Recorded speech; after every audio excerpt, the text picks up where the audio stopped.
Hey everyone, it's Lambomang here. Welcome to my VR games tier list. Now you may be asking yourself, tier list? Isn't that meme like 9 months old now? And well anyway, considering it's the holiday season, I thought now would be a pretty cool time to do it. Lots of new people getting headsets, lots of people wanting to get new games, so I thought I would do a nice little ranking of some of my favorite games and some of the games that I've played this year. But this list is going to be a bit of fun. It's going to be a bit subjective. You may not agree with everything I'm about to say, and you may not agree with some of the games I've included or left out. I have about 23 games here, which is a lot. It's a lot to go through. But if there's any games you thought that I missed that I really shouldn't have, put that in the comments down below. Tell me how wrong I am about all of this, and we'll just get straight into it. Alright, let's start with the elephant in the room. Beat Saber. Like, undoubtedly, it's the biggest VR game ever. But I am honestly not a big fan of rhythm games. It's just not my vibe, you know? I mean, the game's pretty fun enough. Custom maps are pretty cool. But I'm gonna go and put that in an A tier. Yeah, over this side. Cool game, just not my style. Gets a bit bland after a while. Now, Super Hot, though. That one is more my style. I do like shooting things. I do like doing the whole pew pew pew pew. And this one is really nice for that. This one I'm going to give an S tier. Because it takes what was an amazing concept for consoles, the whole time moves when you move. And then once you're like in VR, it's like, well, my body moves, time moves. And it just ramps up the whole concept to 11. So that one gets an S tier. And we'll make this super hot tier. Per hot. Okay, let's grab another big game. One a little bit more recent. We're gonna try and place Boneworks on here. Now, this game I have very mixed feelings about. I like it. I like it a lot. But if you're someone who gets sick from VR, this is not a good game to play. There's a whole heap of comfort options that they could have easily put in there, which aren't in there, and a few other things from their physics stuff, which doesn't work out as well. But it is a very nice, like, long single-player game, and the physics interactions are pretty fun if you can stomach it. But I'm going to put this in a B tier, mainly for lack of comfort options, and it was a little bit overhyped. The whole best guns in VR thing is, no, they're not. They're like, the guns, if I was rating based on guns, the guns would probably be like C tier. Speaking of guns, let's rate all the FPSs. And we're going to start with Pavlov. You may have noticed I've split it off into two parts here. Pavlov, the game itself, and the Steam Workshop for Pavlov. Because, again, I have mixed feelings about both of these things. Let's start off with the Workshop. That Workshop has been popping off this year. So much crazy content that's come through. We've had like TTT, we've had Prop Hunt, we've had Battle Royale, and now we've got COD Zombies being remade. It's frankly amazing what people are doing with the workshop for this game. And yeah, it just keeps me coming back to the game. There's always something new to play every week. So I'm gonna give the Pavlov Workshop community a super hot for awesomeness and creativity, and I can't think of other good words. Pavlov the game, though, this one's been going a bit downhill this year. They did the whole engine upgrade at the beginning of the year, which was great because that just really opened up what people could do on the workshop. So I'm going to give it a plus for that. And then they also added attachments, which is a really cool addition to have to the game. But aside from that, everything else has kind of been going downhill a bit. There's been lots of bugs added to the game this year, and it takes like a good 6 months for any bugs to get fixed, if they get fixed at all. Pavlov TV is still waiting to be fixed. And just a general lack of direction for the game itself. They're busy trying to clone like the content on the workshop so that the Quest version has content, which is why we've got dodgy versions of zombies, and now we've got World War II stuff coming with drivable tanks. I'm like, what the heck? Where is this? What are you doing with this game? What? Just fix the bugs that are there first, and then do other random stuff like drivable tanks. And there's been various controversies about hacking and anti-cheat. and generally hasn't been too great of a time, so I might have to put this one down on an E. The game itself is but the workshop, you buy that game for the workshop, it's amazing. The game itself, though, Next FPS, we have Contractors. Now, this one's more of a Call of Duty inspired FPS, and it's okay. It's pretty good. Movement's a lot of fun. You can just run around. You can even do like crouch sliding, slide around corners. That's pretty fun. Does have a few issues though. Guns feel kind of cheap and tacky. I can't put my finger on what's wrong with them, but it just feels off. Feels weird. Maps are a bit of an issue too. There's not many maps. Doesn't have custom map support. And the maps that are there are kind of big and bland. And when you got lots of big maps, it does make it a bit hard if you're playing without a physical stock, because focus on long range, it's kind of hard to get into. It's hard to aim long distances. So I'm going to put this one in a C tier. Solid movement mechanics, okay-ish gun mechanics, needs good maps, really needs good maps. I have similar issues with Onward as well, except the guns in this are a lot better than in Contractors. Maps still leave a bit to be desired. In the popular game modes, which is like military sim, big wide open maps, again, you need a physical stock. If you don't have a physical stock, you really can't compete in this game. It is not very beginner friendly. But they do have their own custom map workshop now, which you need to check out. So we'll probably put this one in a B. Yeah, we'll put it in a B. Robo Recall. Oh, this one's one of my favorites. This is like one of my all-time favorite VR games. But it's not S tier, and I'll explain why. I'll put it here, because I'm going to put it in an A tier, because it's got some of the best feeling guns in any VR game I've ever played. They feel so good. Downsides, though, are that it's all one-handed guns. There's no two-handed aiming for any of the guns. It's a bit disappointing, considering that the prototype for that had it. And the length of the game itself is a bit short, too. But there are mods, so it does make it a little bit replayable. But the overall polish of that game? Solid A. Solid A. Polished gameplay, polished levels, polished visuals. So cool. I just wish they'd make a sequel. Come on, Epic Games, there are other games out there than Fortnite. Make something new. Alright, let's talk about Borderlands. This one came out a few months ago after being on PlayStation VR for a good year or so, and it leaves a lot to be desired. It's kind of buggy. Controls aren't that great. Actually, controls aren't that good at all. Again, one-handed aiming only. When you've got two-handed guns, why not have two-handed aiming? And then the angles are all messed up between the different gun types, so it's hard to play with the physical stock. I mean, it's nice to have all that content, all that story to play through, but then it's also single-player only. The heck? Why? Where's the multiplayer? That's where the fun of Borderlands is. This one was probably a pretty big, probably the biggest disappointment for me this year. So, yeah. We're gonna give it an F. Stormland. This one had a lot of hype going for it, and again, kind of failed to live up. Not as badly as Borderlands, but still not as cool as everyone was hoping it would be. It's like, oh, it's a big open world, first-person VR game with guns. And it's like, yeah, it kind of is. Open world's too open. There's not really that much to do. It gets kind of repetitive. The guns, don't get me started on the guns. They are really bad.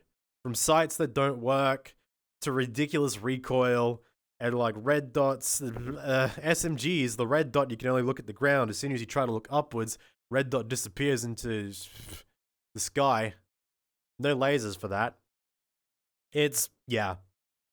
But it's still fun. There's still some fun to be had in it. It's not completely terrible. The guns are not the best, but being able to just like run around everywhere, climb up buildings, yeet yourself above a group of people and shotgun them as you fly past, it's pretty fun. So not as disappointing as Borderlands, but I'm still going to put that down there as a D. That leaves one more FPS on the list, which you are maybe a little bit confused by, but Team Fortress 2, there's a really good reason I've got this on this list, because it used to have VR support. Back in the DK1, the Oculus Rift DK1 and DK2 days, this was playable in VR. I mean, yes, you had to use keyboard and mouse. Yes, you had to have an iron stomach for it. But man, it was a ton of fun, and this seriously needs its VR support back. Don't even try to add motion controls, just have the same keyboard and mouse controls. Just let me play this on my Index. I really loved this, and I'm gonna put this in the super hot because I really want that to come back. Please, Gaben, bring back Team Fortress 2 in VR. Let's see, how can we categorize the rest of these games? I know, let's go by swords. I'm noticing a bit of a trend here. Swords, swords, swords, swords, technically swords, but we already talked about that. So, let's talk swords. Let's go Blade in Sorcery. I have very mixed feelings on this game as well.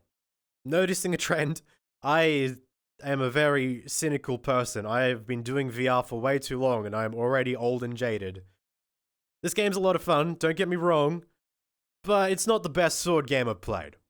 Everything in this game is all physics-based, which is kind of cool.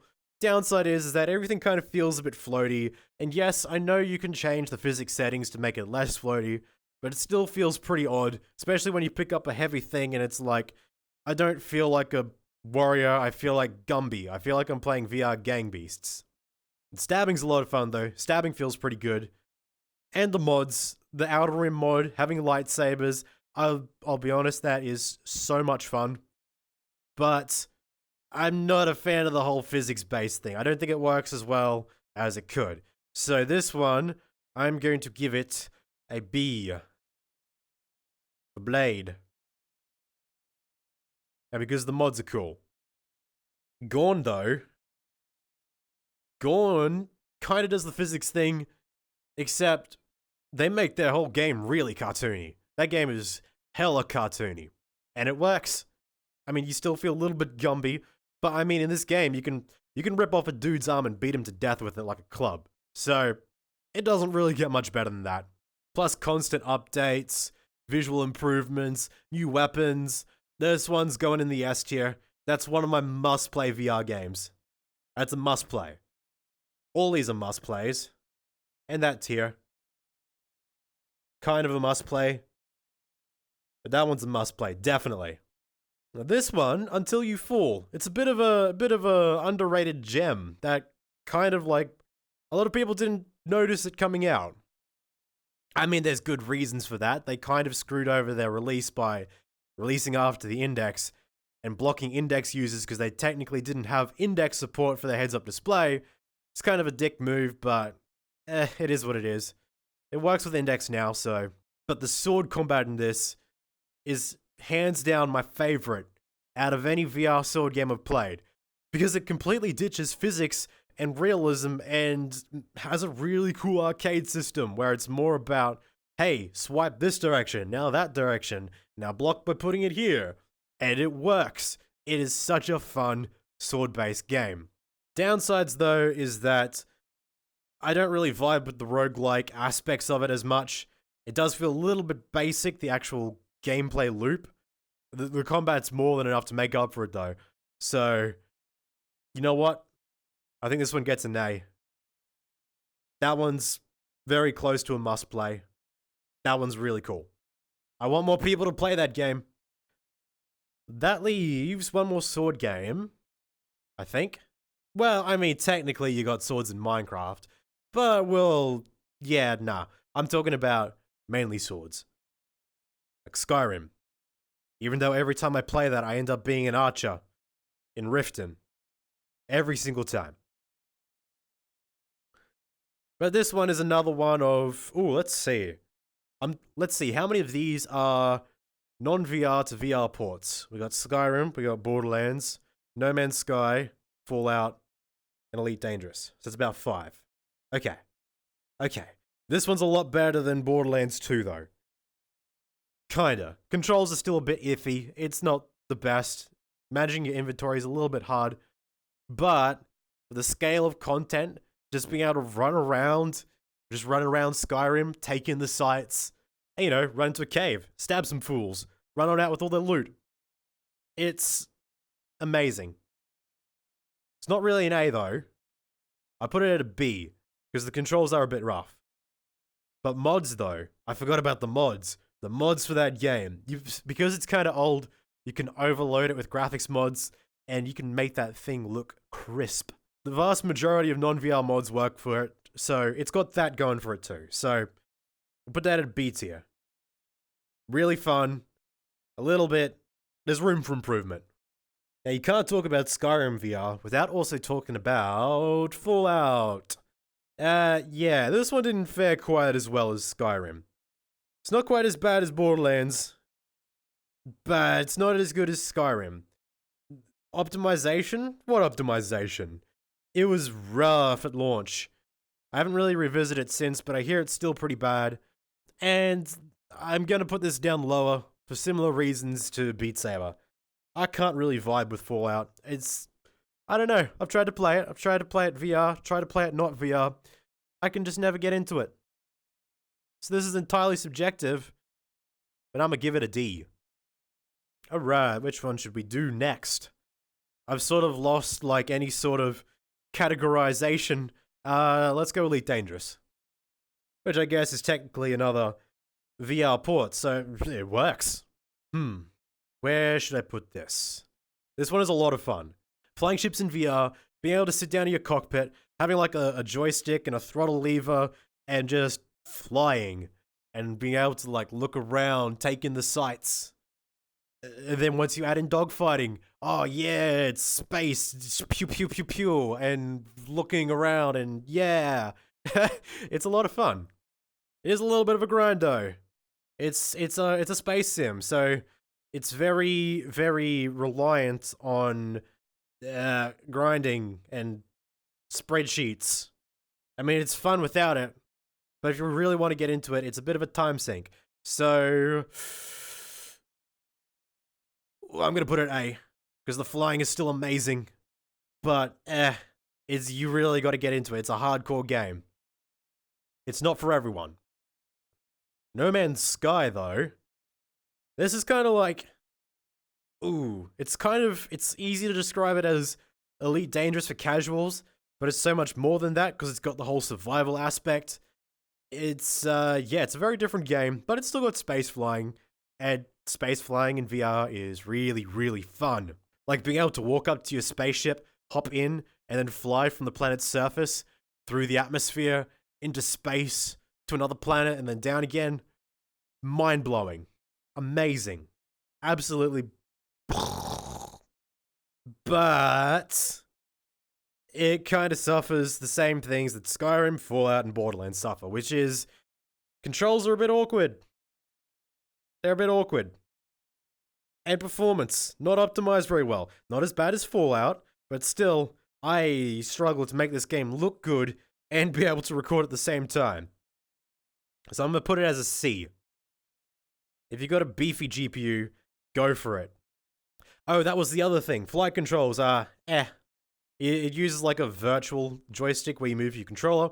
It's just okay. It's okay. But what really, really annoys me about this is, and this is going to sound really nerdy, is that the joystick, you've got pitch, and instead of this being roll, like any other flight simulator game, moving a stick from side to side rotates your entire ship.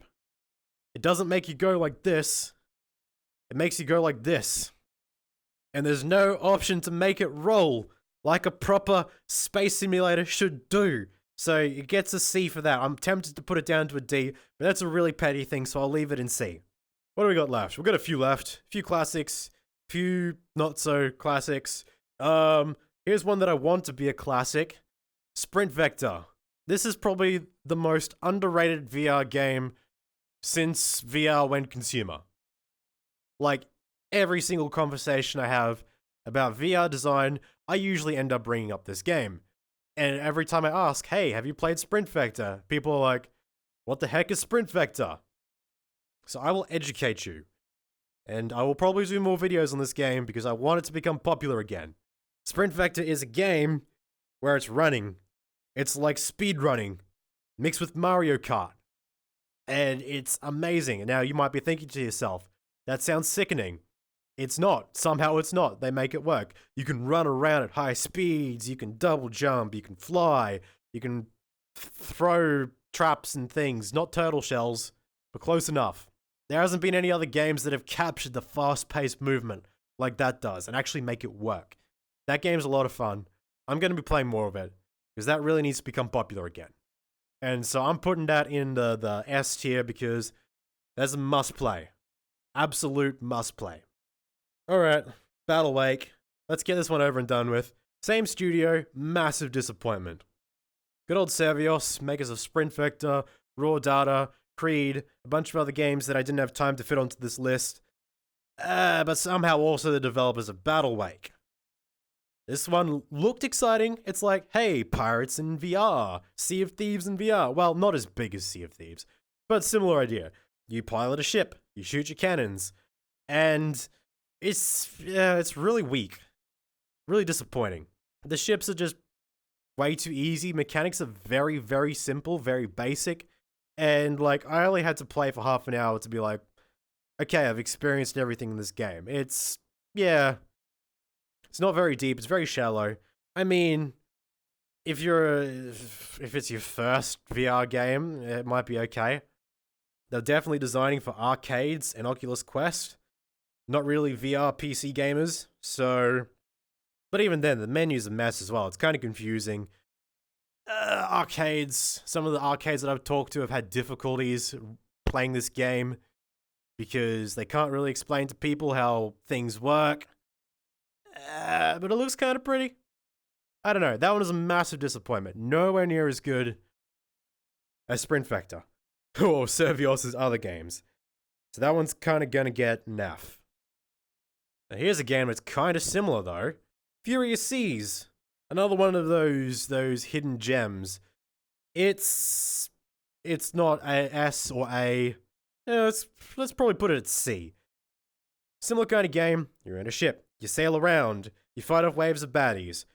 But the mechanics in that are so much better. It's like you've actually got physics on the guns, no crosshairs. Your ship doesn't feel like it's frictionless. It's just not as polished. That game's got the polish. Battle Wake's got the polish. Furious Sea has got the gameplay. So respectively, Furious Sea's probably a C. Gameplay's more fun. Battle Wake is an F. But if you took these two games and kind of like merged them together, like a Voltron mech.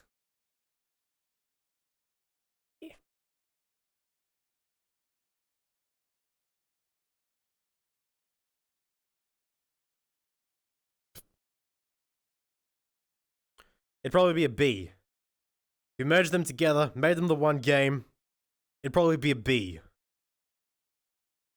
Alright, Richie's Planck Experience. Can't really skip this game. It's probably one of the better introductory VR games out there. Only problem is, I can't honestly rate this game because I am friends with the developer. And you know, journalistic integrity, that kind of thing. We take our lists very seriously here. So I'm sorry, Richie. I'm gonna have to put this in the friend zone.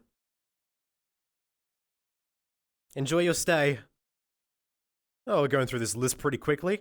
Job Simulator, Minecraft, eeny, meeny, miny, mo, Job Simulator. Okay, this is another one of those VR classics. I'm just gonna put it in an A. What can I say? It's fun. You can put a donut in a copy machine and make more donuts and fill up your entire office with donuts. So many donuts until your computer crashes. I've done it. Don't. Just misses out on S tier because it is kind of short as well. It's not too replayable, but it is still a really solid VR game. But that leaves, last but not least, Minecraft. This heavily depends on which version you play. I should have made 2 tiles, one for each version. Well, we'll just go with this. There is the official Minecraft VR support for Windows Mixed Reality and Oculus Rift. Skip, downvote, ew. Again, controls aren't that great. But it does have cross-platform with phone, Switch, Xbox, PlayStation, Raspberry Pi, I don't know. What else is Minecraft on these days? Nintendo 64. So it's cool for that. But Vive Kraft. Vive Kraft is what you want to play. Despite the name, it works with Rift and everything else. It's a mod for Java Edition. And it is insane. Like, Minecraft's always been one of my favorite VR games ever since the Oculus Rift DK1. Because once you get into headset, you realize, hot damn, everything's big. You get in there, it's like, hey, these cubes are actually a meter cubed. Holy crap, this is huge. And again, the whole open world, being able to roam everywhere, it's must play. S tier. Minecraft is an S tier. And that's it. That's the whole list. That's the whole VR tier list. Someone managed to rate 23 different games. Well, technically 22 games. But this is probably about where I would put them all. Hopefully none of this is too controversial. If it is, just yell at me in the comments below. It's like, oh, why didn't Beat Saber get an S? Because vibes, that's why. I don't vibe with it. And while you're at it, just go and yell at Gaben to make TF2 in VR again. Please. We need all the support we can get. TF2 for VR. Screw Half-Life Alex. Screw Left 4 Dead VR. TF2, I want you. Anyway, I hope you guys enjoyed this video. Hope you guys had fun watching. Let me know down below if you do disagree with anything, where you would place games, or heck, even just go ahead and make your own tier list. I would love to see what you guys think, like, what are your favorite VR games? What would you recommend to people getting into VR? Yeah, have at it, have fun. And if you're new here and you want to see more goofy VR stuff like this, hit that subscribe button. I'll probably be pretty quiet for the rest of the year, but I hope you all have a happy holiday season, and I will see you all in the next year.